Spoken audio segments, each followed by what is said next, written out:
É compreensível que a sede da ONU seja em Nova York. Quando ela foi criada, o mundo estava exausto, mais pobre e mais destruído depois de uma guerra devastadora. Os Estados Unidos eram, dos países que tinham vencido, o único a estar intacto.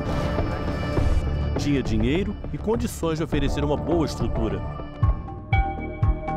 Ao longo de quase 8 décadas, a reunião anual da ONU teve que tratar de temas sensíveis, muitas vezes dramáticos, mas nunca algo que, mais do que uma ameaça à instituição, é uma ameaça à vida no planeta.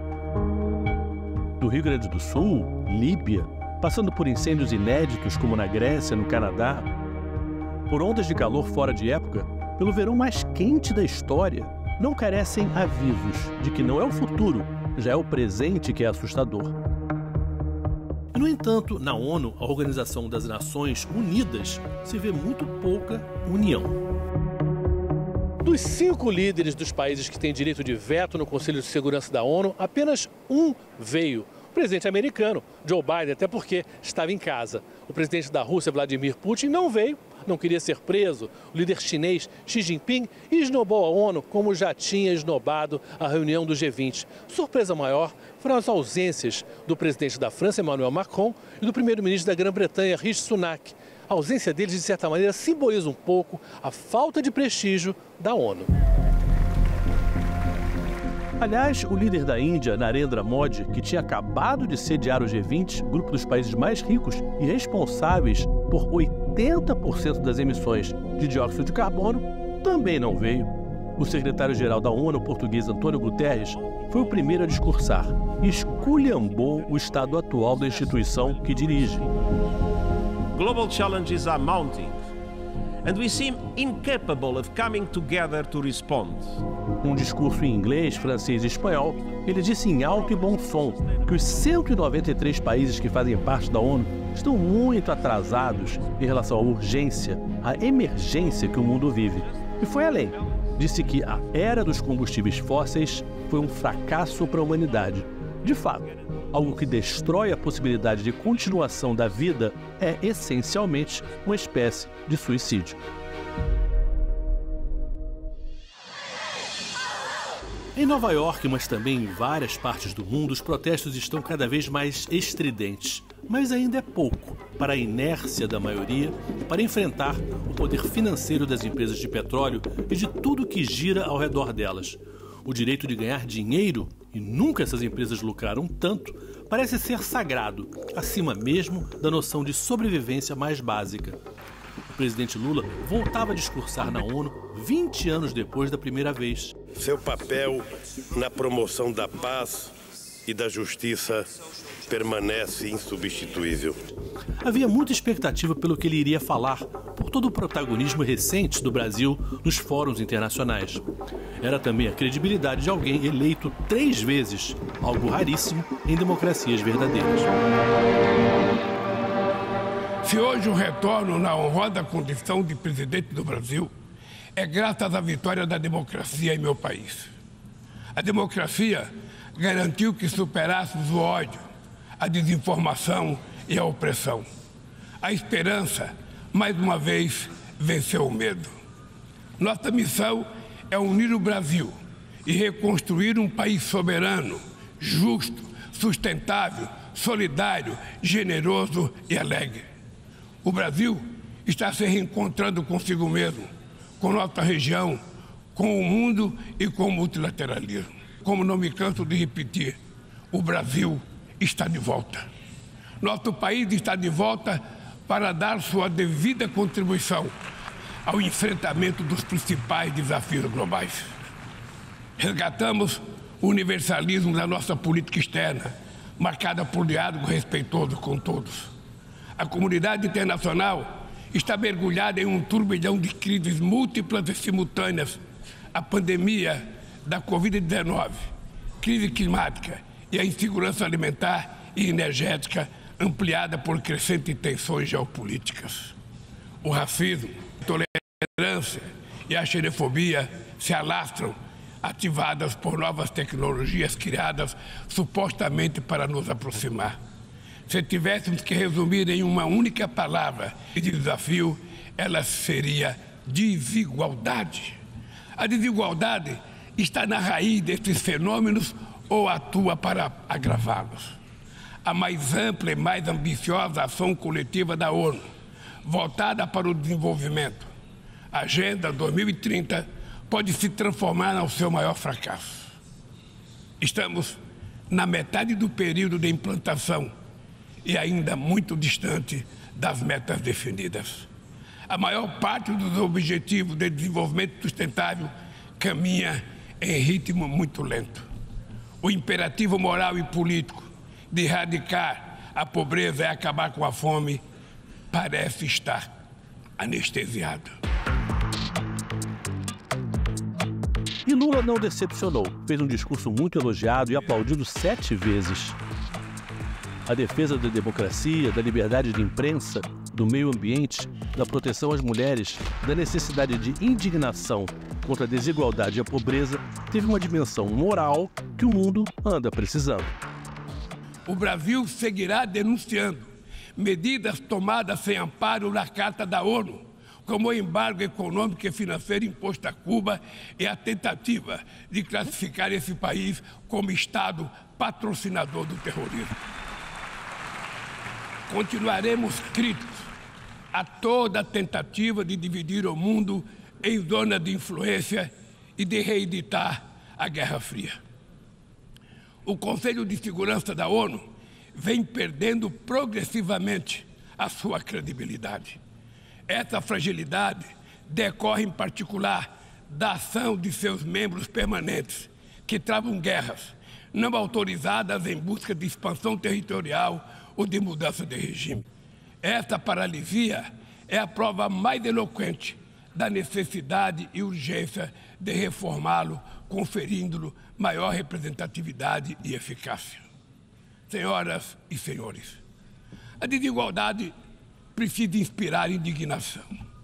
Indignação com a fome, a pobreza, a guerra, o desrespeito ao ser humano. Somente movidos pela força da indignação, poderemos agir com vontade e determinação para vencer a desigualdade e transformar efetivamente o mundo a nosso redor. O isolamento internacional que o Brasil se encontrava até então, né, dificultava, por exemplo, a agenda ambiental do país. Então, com a política do governo Bolsonaro, a política ambiental do governo Bolsonaro é uma política predatória.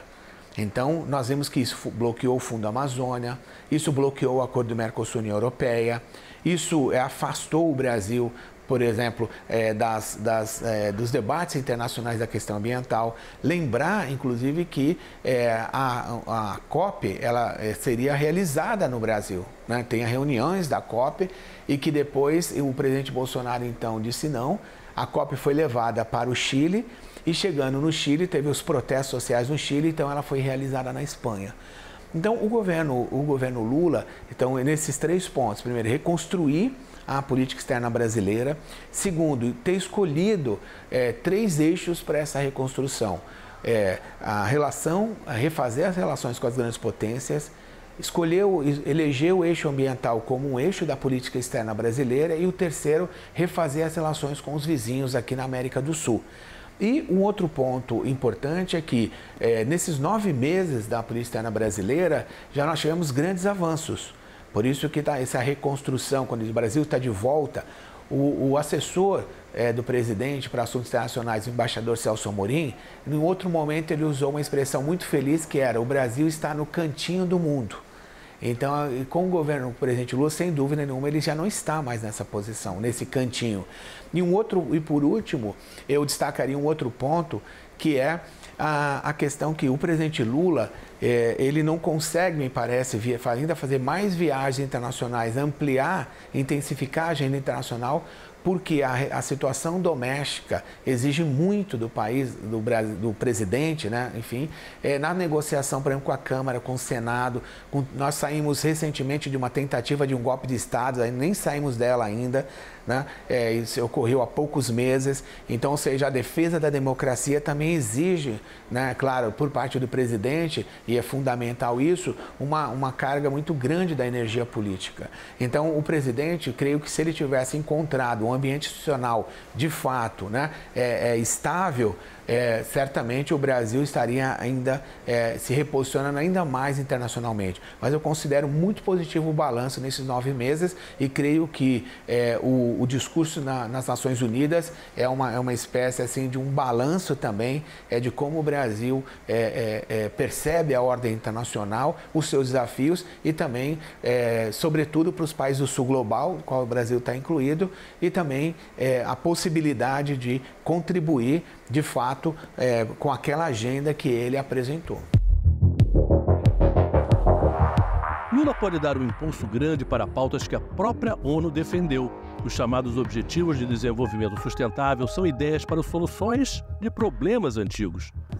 No jardim ao lado da ONU, portas coloridas mostravam os caminhos que o mundo tem que atravessar. Muita gente bate nessas portas, mas a maioria não é atendida. Os Objetivos para o Desenvolvimento Sustentável foram traçados aqui na ONU em 2015. Eram 17, com 169 bem específicos. Era tudo para estar pronto em 2030, mas tudo está tão atrasado que agora se busca uma espécie de reset, um começar de novo. Essas portas estiveram fechadas. Foram 8 anos perdidos. Vários ministros brasileiros participaram de encontros onde foram debatidas medidas concretas. Para a questão feminina, o Brasil tem o que mostrar.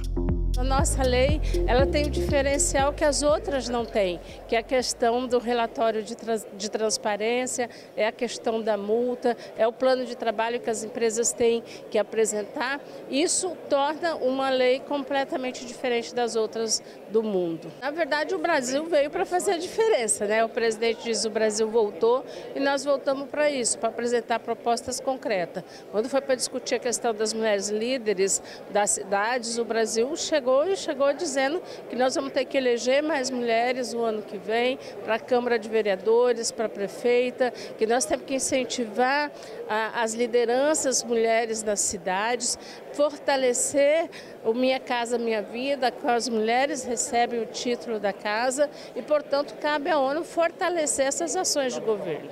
Para o meio ambiente, o Brasil tem até do que se gabar. Nesses 8 meses, o desmatamento já foi reduzido em 48%. O foco no cuidado com a natureza é uma marca desse governo. Quem está nos cobrando não é apenas os ricos cobrando dos países pobres, nem os pobres cobrando dos países ricos, ainda que os países em desenvolvimento tenham direito a essa cobrança, porque eles estão sendo mais prejudicados e eles têm menos nível de emissão. Mas a atmosfera não faz essa diferença. Quem está fazendo essa cobrança é a ciência. A ciência está dizendo que tudo o que está sendo feito não é suficiente. E o Brasil tem essa consciência e por isso que decidiu liderar pelo exemplo. O que é liderar pelo exemplo? É dizer que tem compromisso com o clima, com a proteção da biodiversidade, com o modelo de desenvolvimento sustentável, enfrentar desmatamento, se comprometer com desmatamento zero, fazer um esforço para que a gente faça a transição e a transformação ecológica com um plano que alcance todos os setores, estar comprometido em corrigir a pedalada climática que foi feita no passado e, ao mesmo tempo, trabalhar para que se consiga uma maior ambição climática, tanto na COP28 como 29, para a gente chegar na COP30 com um esforço robusto de todos os países. E mais, fortalecendo os processos de negociação multilateral, porque hoje nós temos muitos anunciados fora dos processos canônicos do Acordo do Clima ou da biodiversidade, mas que eles não têm como ser implementados, cobrados, efetivados. E nós queremos fortalecer as negociações formais para que os compromissos possam ser assumidos, implementados e acompanhados. O saldo dessa viagem à ONU, da recepção do discurso de Lula, foi bastante positivo. As relações exteriores do Brasil voltaram a ser um ponto alto para a imagem do país. O presidente recebeu cerca de 60 pedidos de encontros bilaterais nesses dias. Desses 60 pedidos, pelo menos 50 eram de chefes de Estado e 10 de organizações internacionais, das quais o Brasil participa. Algumas agências da ONU, inclusive.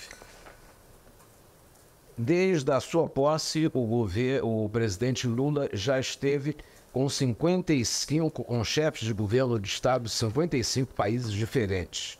Isso em menos de 9 meses, o que é quase uma marca de 1/3 dos Estados-membros da ONU. 55, a grosso modo, praticamente chega a 1/3 do total dos membros da ONU. Isso representa um grande esforço que ele tem feito de diplomacia presidencial, que vem cumprido com o objetivo de tirar o Brasil do isolamento em que o país se encontrava nos últimos anos. E ele reconstruiu as relações com o mundo, não só com os países da vizinhança imediata, mas de toda a América Latina. Já fez visitas à África, já visitou o presidente dos Estados Unidos, a União Europeia, já esteve na China. Enfim, retomou um diálogo político, um diálogo diplomático de alto nível, reinserindo o Brasil no cenário internacional. Um pouco de São Jorge, um pouco de Dom Quixote.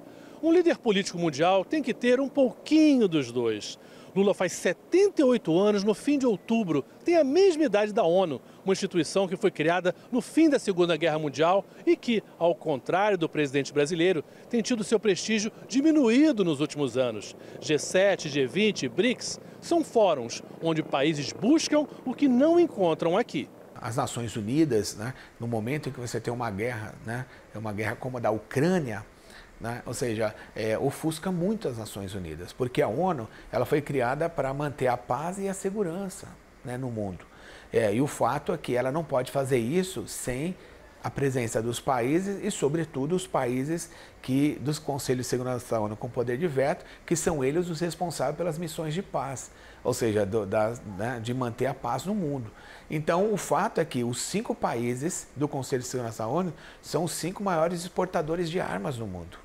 O presidente Lula chamou atenção para isso. Gasta-se mais de 2 trilhões de dólares em armamentos no mundo e os grandes vendedores de armas são os mesmos que estão condenando a guerra da Ucrânia, são os mesmos que estão dizendo que a guerra no mundo não pode ter, que o mundo tem que ser pacífico, que o mundo tem que ser harmonioso e assim por diante, que o diálogo tem que prevalecer. Então, a gestão do Antônio Guterres, não só nas Nações Unidas, diria, mas em outros órgãos, como a Organização Mundial do Comércio, o brasileiro, o embaixador Roberto Azevedo, renunciou 1 ano antes do seu segundo mandato terminar. Por quê? Porque os Estados Unidos, através do mandato do presidente Trump, ele não concordou, né, em renovar, enfim, os 7 árbitros, né, do órgão de solução de controvérsias. O presidente Lula fez menção a isso no discurso dele. Então, ou seja, não renovou, não pode funcionar com menos de 3, então paralisado. O que o Biden fez a respeito disso? Nada, continua paralisado. Então a OMC também perde prestígio e pode cair na irrelevância sim. Então é uma luta, né? Quem está à frente vai procurar sempre, né, fazer com que os objetivos da instituição sejam de fato colocados, né, em funcionamento, né? Coloque a agenda para funcionar e mobilizar, enfim, os diferentes membros da instituição. Agora, a ONU, como eu disse, ela ficou entre 45 e 91 de mãos atadas. Então tem 30 anos, mais ou menos, que a ONU vem tentando, de fato, funcionar para valer. A força do Sul Global, tão defendido pelo governo brasileiro, pode ter como consequência inesperada uma volta, uma valorização da ONU. Isso porque aqui os países pobres são maioria. E o mundo rico parece ter acordado, talvez um pouco assustado pela China, para a necessidade de investir mais, ajudar os países mais pobres.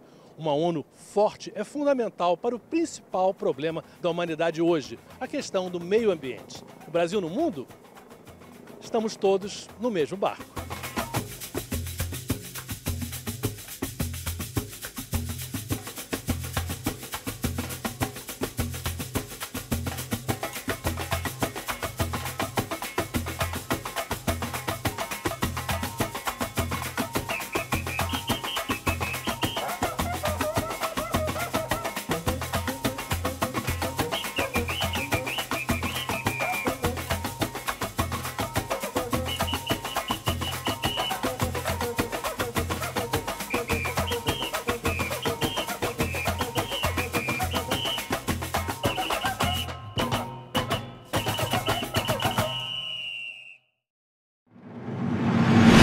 Brasil.